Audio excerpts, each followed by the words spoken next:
కార్తీక పురాణం 19వ అధ్యాయం 19 రోజు పారాయణం. చాతుర్మాస వ్రత ప్రభావ నిరూపణ. ఈ విధముగా నైమిషారణ్యమందున్న మహామునులందరూ కలిసి చిదానందుని స్తోత్రము చేసిన పిమ్మట జ్ఞానసిద్ధుడని ఒక మహాయోగి, ఓ దీనబంధవ, వేదవేదుడవని, వేద వ్యాసుడవని, అద్వితీయుడవని, సూర్యచంద్రులే నేత్రములుగా గల వాడవని, సర్వంతరామివని, బ్రహ్మరుద్ర దేవేంద్రాదులచే సర్వదా పూజింపబడివాడవని, నిత్యుడవని, నిరాకారుడవని, సర్వజనులచే స్తుతింపబడుచున్న ఓ మాధవ, నీకివే మా హృదయపూర్వక నమస్కారములు. సకల ప్రాణి కోటికి ఆధారభూతుడగు నందనందన, మా స్వాగతమును స్వీకరింపము. నీ దర్శన భాగ్యం వలన మేము మా ఆశ్రమములు, మా నివాస స్థలములు అన్ని పవిత్రములైనవి. ఓ దయామయ్య, మేము ఈ సంసార బంధము నుండి బయట పడలేకుంటుమి. మమ్ము ఉద్ధరింపుము. మానవుడెన్ని పురాణములు చదివినా, ఎన్ని శాస్త్రములు విన్నా నీ దివ్య దర్శనం పడేయజాలడు. నీ భక్తులకు మాత్రమే నీవు దుర్గోచరుడవు.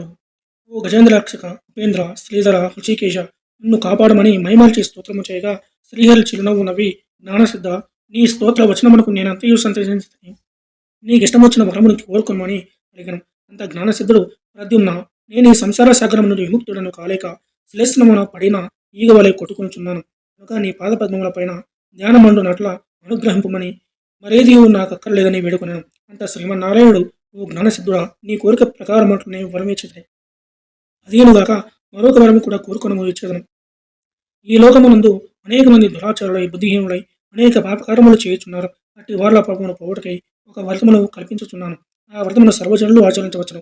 సావధానమై ఆలకింపుము. నేను ఆషాఢ శుద్ధ దశమ రోజున లక్ష్మీదేవి సహితముగా బాల సముద్రమున శేషశయ్యపై పవలింతును. తిరిగి కార్తీక మాసమున శుద్ధ ద్వాదశి వరకు చాతుర్మాసం అని పేరు. ఈ కాలంలో చేయ వ్రతములు నాకు మిక్కిలి ప్రీతికరము.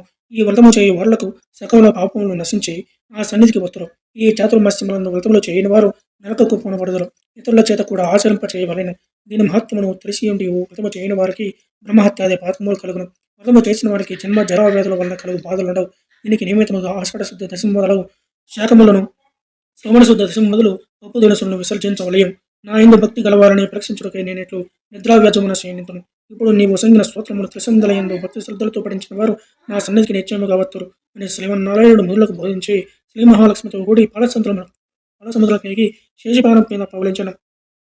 వశిష్ఠుడు జనక మహారాజుతో, రాజా, ఈ విధముగా విష్ణుమూర్తి జ్ఞానసిద్ధి మొదలగు మనులకు చాతుర్మాస వ్రత మహత్యములను ఉపదేశించను. ఈ వృత్తాంతమునకు అంగీరసుడు ధనలోభనకు తెలియజేసను. నేను నీకు వివరించినాను కాన ఈ వ్రతమును ఆచరించుటకు స్త్రీ పురుష భేదం లేదు. అన్ని జాతుల వారు చేయవచ్చు. ఈ శ్రీమన్నారాయణ ఉపదేశం ప్రకారం ఉడిపొంగవలందరూ ఈ చాతుర్మాస్య వ్రతం ఆచరించి ధన్యులై వైకుంఠమని కలిగేలి. ఇట్లు స్కంద పురాణం తరగతి వశిష్ఠ ప్రోక్త కార్తీక మహత్య మండలి 19వ అధ్యాయము 19వ రోజు పారాయణం సమాప్తం.